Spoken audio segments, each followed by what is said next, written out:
آپ دیکھ رہے ہیں مسائل کا حل چینل۔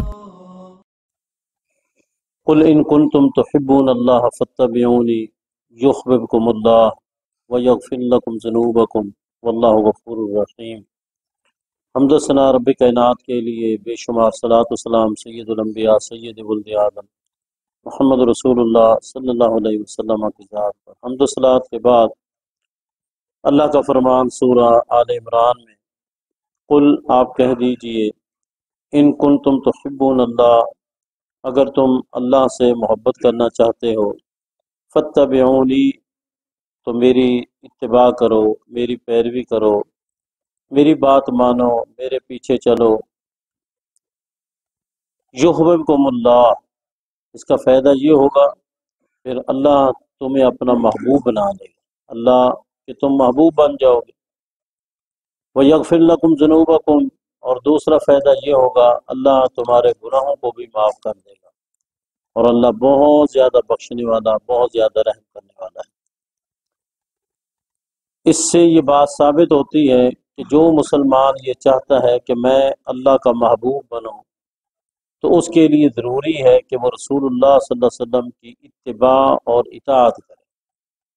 اور یہ بھی سمجھ آ گیا کہ رسول اللہ صلی اللہ علیہ وسلم کی اتباع اور اطاعت کے بغیر کوئی بندہ اللہ کا محبوب نہیں بن سکتا۔ رسول اللہ صلی اللہ علیہ وسلم کی اتباع اور اطاعت کیا ہے؟ پورے کے پورے قرآن پاک کی عملی تصویر تھے محمد رسول اللہ صلی اللہ علیہ وسلم۔ اور دین اسلام دو چیزوں کا نام ہے، ایک اللہ کا قرآن اور دوسرا رسول اللہ صلی اللہ علیہ وسلم کا فرمان، اور دونوں چیزیں ہی دین اسلام کا مجموعہ ہے۔ قرآن صرف انسان پڑھے اور کہے کہ میں سارے کا سارا اسلام قرآن سے سمجھ سکتا ہوں، ایسا ممکن نہیں۔ اور کوئی شخص یہ کہے کہ میں صرف حدیث پڑھوں اور قرآن کی طرف رجوع نہ کروں تو دین اسلام وہ نہیں سمجھ سکتا۔ دین اسلام سمجھنے کے لیے قرآن اور حدیث دونوں ضروری۔ آئیے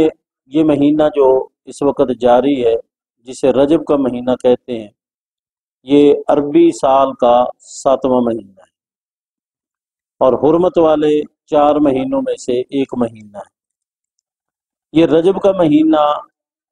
رسول اللہ صلی اللہ علیہ وسلم کی بعثت سے بھی پہلے تھا، یعنی آپ کی نبوت سے بھی پہلے یہ رجب کا مہینہ تھا۔ حتیٰ کہ قرآن مجید کے اندر ہے ان عدت شہور عند اللہ 12 شہرا، کہ اللہ کے ہاں مہینوں کی گنتی 12 ہے، لیکن ان 12 مہینوں کے نام اگر آپ قرآن میں دیکھنا چاہیں تو اول سے لے کر آخر تک سارا قرآن پاک پڑھ لیں، آپ کو 12 مہینوں کے نام قرآن میں نہیں ملیں گے۔ یہ ملے گا کہ 12 مہینے ہیں، ان کے نام کیا ہے، ان کی ترتیب کیا ہے، پہلا کون سا ہے، آخری کون سا ہے، یہ ساری کی ساری ترتیب حدیث کے اندر ہے، قرآن کے اندر نہیں۔ تو کوئی شخص بھی 12 مہینوں کے نام اور 12 مہینوں کی ترتیب قرآن سے نہیں ثابت کر سکتا، وہ رسول اللہ صلی اللہ علیہ وسلم کی زبان مبارک سے نکلے ہوئے الفاظ وہ کتب حدیث میں، اور وہ یہ ہیں: محرم، صفر، ربیع الاول، ربیع الثانی، جمادی الاولی، جمادی الثانیہ، رجب، شعبان، رمضان، شوال، ذوالقعدہ، ذوالحجہ۔ افسوس ہے کہ ہمارا چھوٹا سا بچہ اسکول میں پڑھنے والا، وہ جنوری، فروری، مارچ، اپریل، مئی، جون، جولائی، اگست، ستمبر، اکتوبر، نومبر، دسمبر، وہ یہ سنا دیتا ہے، وہ سیچرڈے، سنڈے، منڈے، ٹیوزڈے یہ بھی سنا دیتا ہے، لیکن اس کو یوم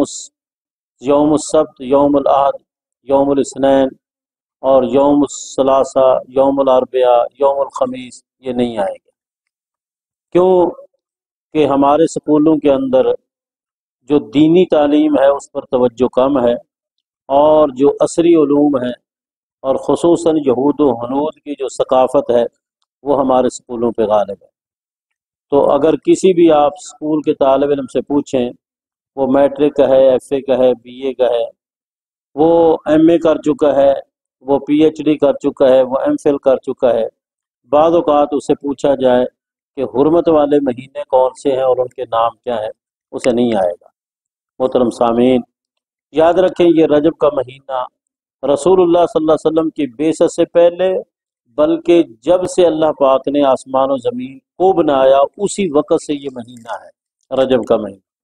اس رجب کے مہینے میں ہم نے کیا کرنا ہے، اس کی کون سی تاریخ کو کیا کرنا ہے، اگر یہ قرآن سنت سے ہمیں ملتا ہے تو یہ دین ہے اور اس پر عمل کرنا چاہیے۔ اگر قرآن و سنت سے نہیں ملتا تو پھر اپنی طرف سے ہم کوئی بھی بات دین میں شامل نہیں کر سکتے۔ میں دعوے سے کہتا ہوں، یہ میرا چیلنج ہے کہ یکم رجب سے لے کر اور رجب کی آخری تاریخ تک کسی بھی دن میں، کسی بھی تاریخ میں رسول اللہ صلی اللہ علیہ وسلم سے اس مہینے کے حوالے سے کوئی قول، کوئی فعل، کوئی بھی نیکی کا عمل خاص جو اس مہینے سے تعلق رکھتا ہو رسول اللہ صلی اللہ علیہ وسلم سے ثابت نہیں۔ نبی علیہ الصلوۃ والسلام صاحب، اگر کسی میرے بھائی کے پاس اس مہینے کے حوالے سے کوئی بات ہو تو وہ مجھے بتا سکتا ہے۔ صرف اتنا ضرور ہے کہ نبی علیہ الصلوۃ والسلام نے فرمایا یہ حرمت والے مہینوں میں سے ایک مہینہ ہے، لیکن اس کی کسی تاریخ کو نبی صلی اللہ علیہ وسلم نے کوئی خاص عمل نہیں کیا۔ یاد رکھیں یہی دین ہے، سمجھ لیں اس بات کو، یہی دین ہے کہ آپ کسی چیز کو کسی کے ساتھ خاص کریں، کسی عبادت کو کسی دن کے ساتھ خاص کریں، کسی عبادت کو کسی مہینے کے ساتھ خاص کریں، کسی عبادت کو کسی جگہ کے ساتھ خاص کریں، کسی عبادت کو کسی لمحے کے ساتھ خاص کریں، یہی دین، یہی دین۔ اس کے متعلق دلیل چاہیے، اس تخصیص کی جو ہم خاص کر رہے ہیں وہ قرآن سے یا رسول اللہ صلی اللہ علیہ وسلم کے فرمان سے یا صحابہ کرام کے عمل سے، قرون ثلاثہ سے۔ اگر کسی کے پاس کوئی دلیل ہو تو پھر وہ کہہ سکتا ہے کہ یہ دین ہے، ورنہ یہ دین نہیں بن سکتا۔ یاد رکھیں نبی علیہ الصلوۃ والسلام نے اب جمعے کی جو عبادت ہے وہ جمعے کے ساتھ خاص ہے، کوئی بندہ اس کو جمعرات کے ساتھ خاص نہیں کر سکتا، کوئی بندہ اس کو کسی ہفتے کے کسی دوسرے دن کے ساتھ خاص نہیں۔ جس طرح نمازیں ہیں، نمازوں کے اوقات ہیں، ظہر کا باقاعدہ ایک وقت ہے، عصر کا ایک وقت ہے، مغرب کا ایک وقت ہے، عشاء کا ایک وقت ہے، فجر کا ایک وقت ہے، اور ان اوقات میں ہم اپنی مرضی سے تبدیلی نہیں کر سکتے کہ کبھی ہم کہیں کہ اب ظہر جو ہے نا وہ تبدیل ہو کے عصر میں چلی گئی ہے یا عصر تبدیل ہو کے ظہر میں آ گئی، یہ ہم اپنی مرضی سے نہیں کر سکتے۔ حج کے حوالے سے نبی علیہ الصلوۃ والسلام نے مہینہ بھی خاص کر دیا، دن بھی خاص کر دیے، تاریخیں بھی خاص کر دیں، جگہ بھی خاص کر دیں، عبادت بھی خاص کر دی کہ کس تاریخ کو حج شروع ہوگا، کس تاریخ کو ختم ہوگا، کس مہینے میں ہوگا، عرفات میں کیا کرنا ہے، مزدلفہ میں کیا کرنا ہے، منا میں کیا کرنا ہے۔ یہ ساری کی ساری باتیں یہ دین کا حصہ ہے، اس لیے ہم اپنی مرضی سے کبھی حج کو محرم میں نہیں ادا کر سکتے، نہ کبھی ہم